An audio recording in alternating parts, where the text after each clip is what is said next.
Hi, I thought I would show you some of the resources that are available on Info Ohio. You can access Info Ohio through the Launchpad. Here's the link, or you can type in the web address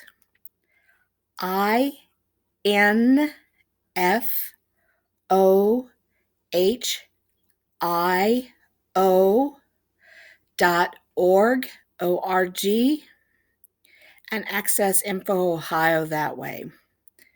But I'm going to click on the link, and you will notice that they have divided the resources into an early learning portal for grades K through 5 in the elementary, middle school, grades 6 through 8, and grades 9 through 12 in the high school. I'm going to start with grades K through 5 because some of these resources do overlap.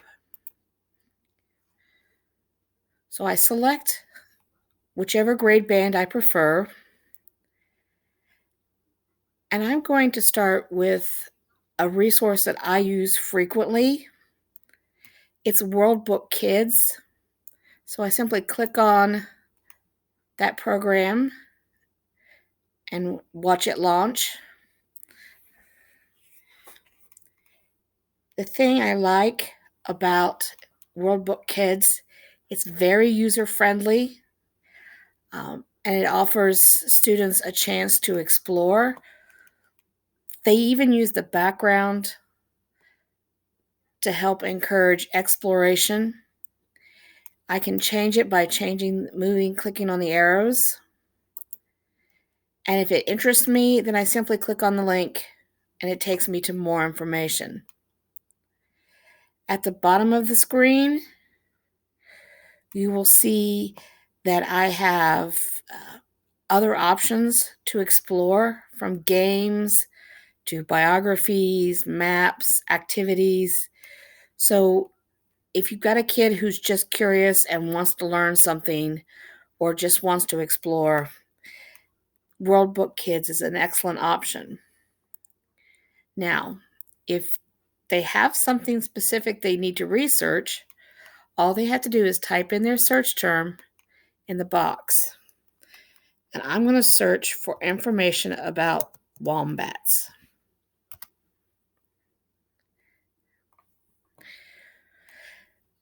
I have 8 items and the option to do an advanced search. So if you have a student who is ready to accept a more in-depth search or willing to use some more search terms, that is an option. But my 8 articles include this entry about a wombat, the prehistoric wombat, Joe Byrne, somehow related, Australian.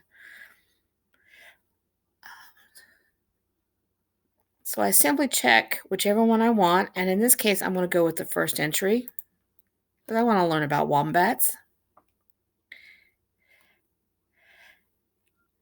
You can see that I have a tab up here that I can view the learning standards. I can see if there are pictures, which I see one there, and I can click a tab for more information. And this is the old school see also, Australian animals, mammal, marsupial, no place like home.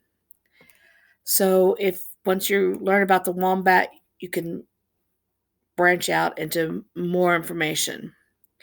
I click on the article tab, and you might have noticed that I have a little speaker.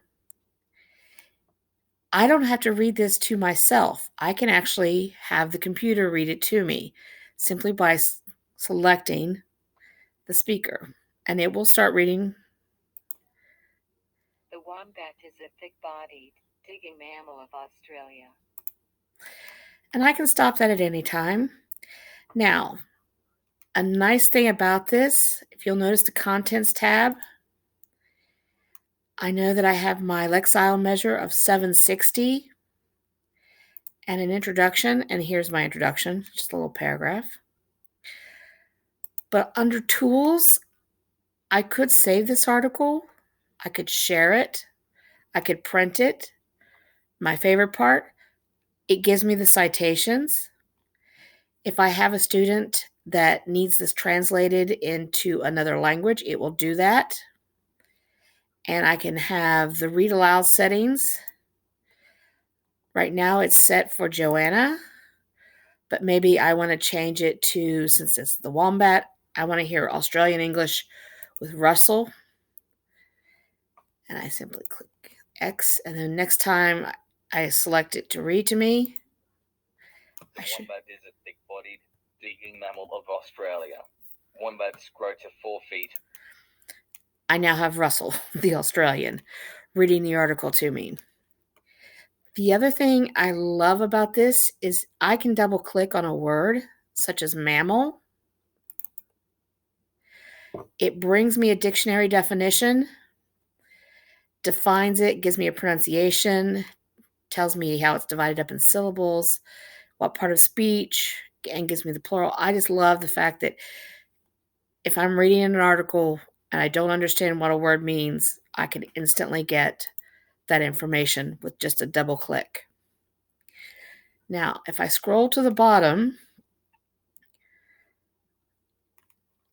you'll see that it refers me to the World Book Student, which is the next step in the World Book Encyclopedia series.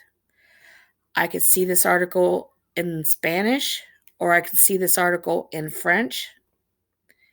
And then my all-time favorite part, it shows me exactly how to cite this article using the MLA format, the APA format, or the Harvard format. All the student has to do is highlight and copy the information and then paste it onto their bibliography or works cited page. It's right here and easy, so there's no excuse for them not to cite the source. It gives it that option, and then back in the tools, it'll bring it up that way as well. And all I have to do is highlight. Well, I can highlight on the actual document. But I simply copy this down, and now I've cited my source.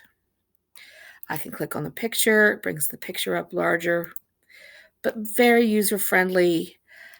And I use this all the time when I just need something quick to offer an explanation to a student or look up the information for myself.